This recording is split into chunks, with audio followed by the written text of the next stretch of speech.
how do I deal with the election of Donald Trump? I thought somebody might ask that. But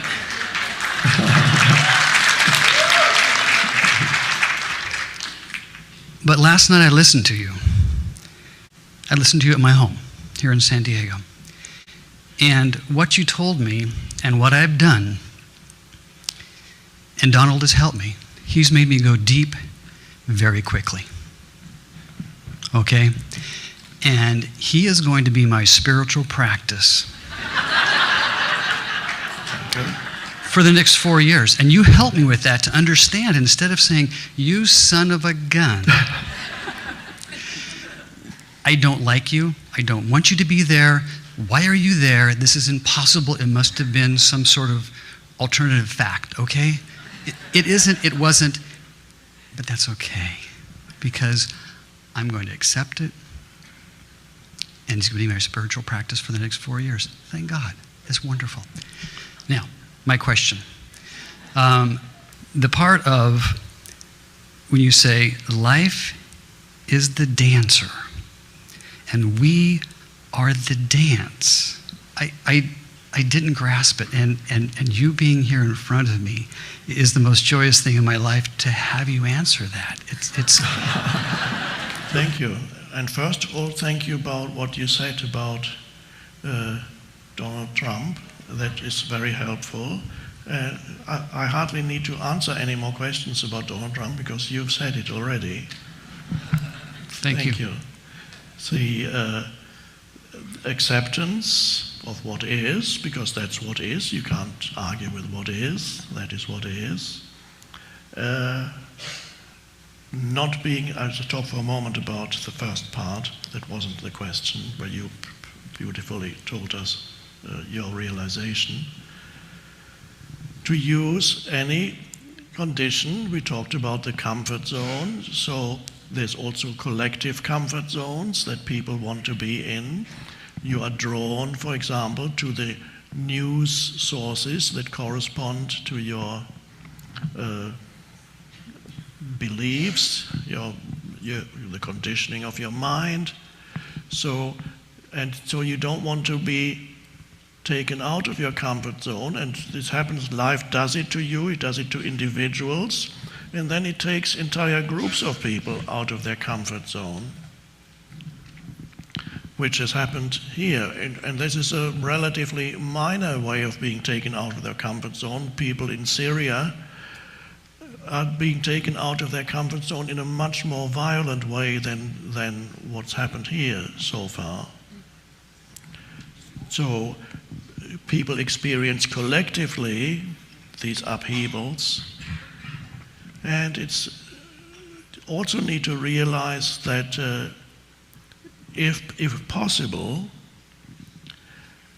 try to enter the mind space of the other part of America who are in their comfort zone now, who were not in their comfort zone before. So why is that? They are now in their comfort zone and we are not in the comfort zone. Try to enter what is it that, how do they see the world? I'm not talking about the fringe extreme, because those exist, obviously, deeply unconscious people who, well,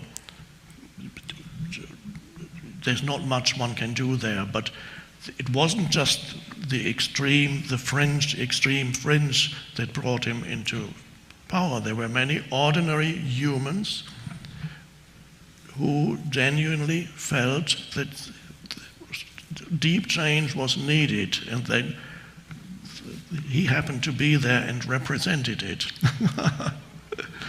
So what is there?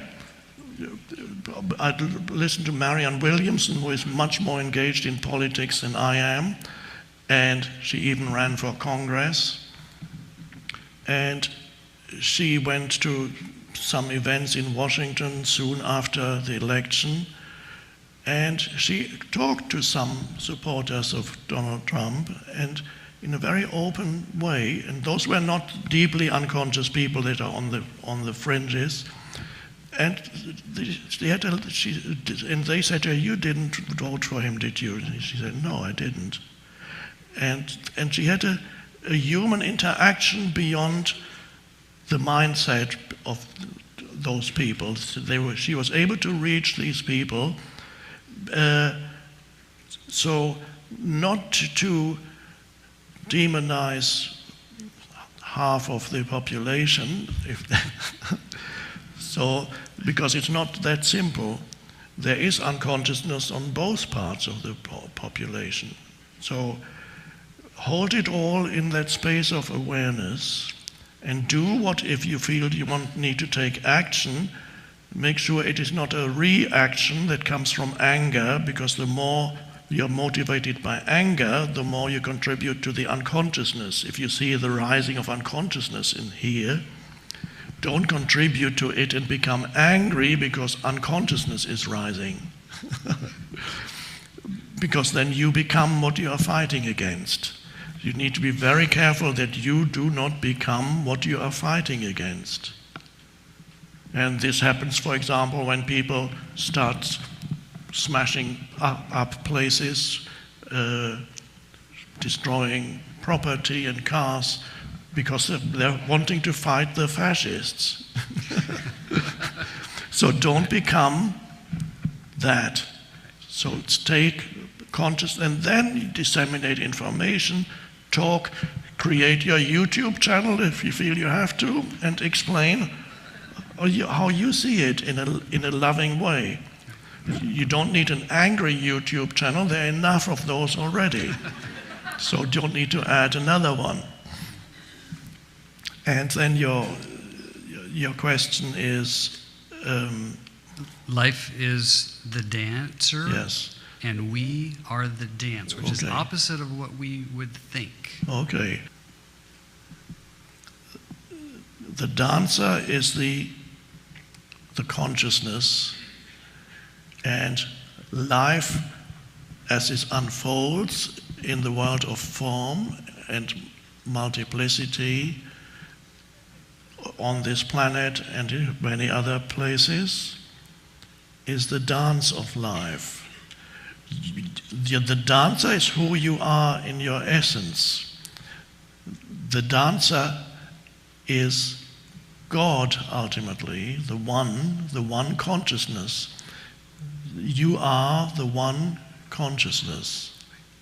And the one consciousness expresses itself as this so-called person or human being. I love that expression, human being. You remember how I interpret human being? Yep. Human is the form, being is the formless. Being is the dancer, Yes. and human is the dance. Right. That's beautiful. Thank you so much. Thanks. Yeah.